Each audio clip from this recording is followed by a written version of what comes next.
सम्मानित बुजुर्गों, बहुत ही मान सम्मान के योग मातृशक्ति युवा साथियों, हमारे साथ हमारे सीनियर साथी भाई मुकेश भगत जी,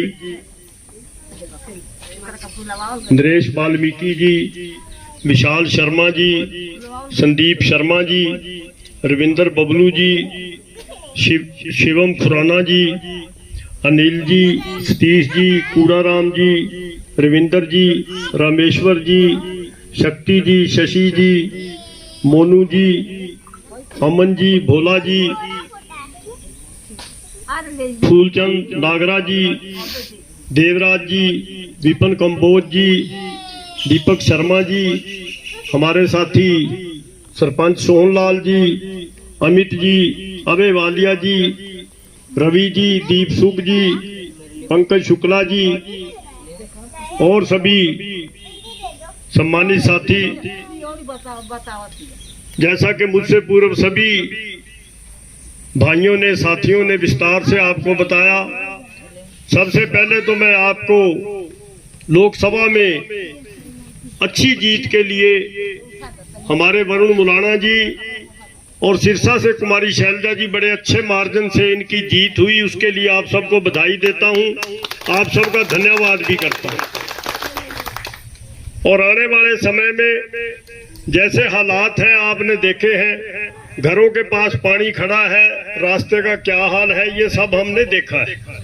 और कांग्रेस पार्टी की सरकार आने पे जैसा कि मुकेश भगत जी ने कहा, शर्मा जी ने कहा, संदीप जी ने कहा, जो भी आपकी समस्याएं होंगी प्राथमिकता पे इन समस्याओं के ऊपर ध्यान दिया जाएगा। ये खाली कोई जबानी बातें नहीं, पहले भी अगर गरीब का भला किया है तो कांग्रेस पार्टी ने किया है। श्याम सुंदर बत्रा, श्याम सुंदर बत्रा, कांग्रेस पार्टी हमेशा गरीब वर्ग की हितैषी रही है और आगे भी रहेगी। आपने पहले 4 से 14 तक कांग्रेस का कार्यकाल देखा, जिसमें गरीब आदमी को 100-100 गज के प्लाट दिए गए और कुमारी शैलजा केंद्रीय मंत्री थी, अर्बन डेवलपमेंट मंत्री थी, तो शहरों में प्रधानमंत्री आवास योजना के तहत हजारों मकान दिए गए। उसके बाद जब से कुमारी शैलजा हटी, भाजपा की सरकार आई, मैं नहीं समझता कि किसी ने गरीब आदमी को मकान दिया हो। ये बातें याद रखने की होती है। हरियाणा सरकार कांग्रेस की रही, केंद्र में 4 से 14 कांग्रेस की सरकार रही, जितने भी काम हुए गरीब आदमी प्राथमिकता पे रहा। और आने वाले समय में भी कांग्रेस की सरकार आ रही है, कांग्रेस के एजेंडे में प्राथमिकता पे गरीब आदमी, जरूरतमंद आदमी हमेशा रहेगा। सिर्फ समझदारी से और सूझबूझ से। एक तो जिसकी वोट नहीं बनी, वोट के लिए मुकेश भगत जी ने भी आपको समझाया बहुत जरूरी है। फार्म हमने पहुंचा दिए थे, हमारा नंबर आपके पास है, कई साथियों के पास, मुकेश जी का है, बाकी सभी साथियों के, विशाल है, संदीप है, बबलू भाई है, नरेश जी है, जिसको मर्जी संपर्क करो। फार्म हमने ले रखे हैं, फार्म भरो, अपनी वोट बनाओ। और सबसे जरूरी है कि अपने बच्चों को पढ़ाओ, बच्चों को शिक्षित करो।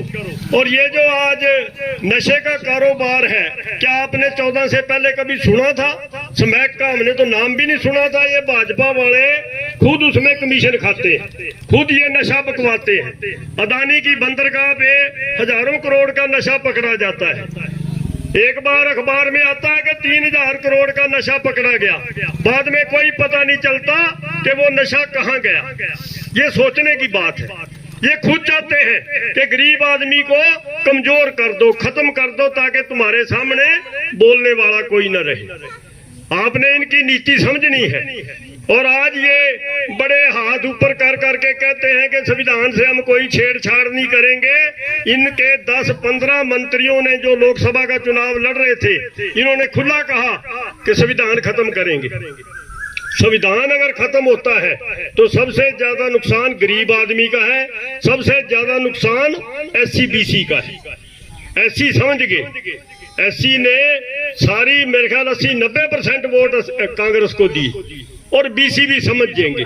और ये जो कहते हैं कि संविधान हम खत्म नहीं करेंगे, जो ये निजीकरण कर रहे हैं, ये भी एक संविधान खत्म करने की तरफ इनका पहला कदम है। अब रेलवे का इन्होंने निजीकरण किया, रिजर्वेशन किसकी खत्म हुई? एससी बीसी की। क्या वो संविधान पे चोट नहीं है? खाली संविधान माथे को लगाने से संविधान की इज्जत नहीं होती। दिमाग में आदमी के ठीक होना चाहिए भी मैंने गरीब की मदद करनी है।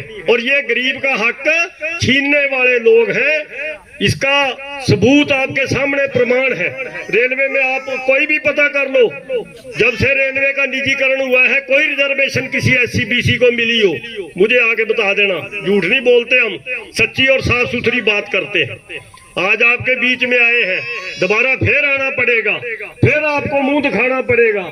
जो भी आपके काम हम कर सकेंगे सरकार आने पे प्राथमिकता पे आपके काम करेंगे। और मेरी आपसे एक ही गुजारिश है, आने वाला समय कांग्रेस का है, सरकार कांग्रेस की बनने जा रही है। आप भी अपना जमुनानगर से कांग्रेस का एमएलए बना के भेजो, ताकि आपके सारे काम पूरी ईमानदारी से हो सके। आप सबने यहाँ बुला के इतना आदर मान किया, मान सम्मान किया, इसके लिए आप सबका बहुत बहुत धन्यवाद। जय हिंद।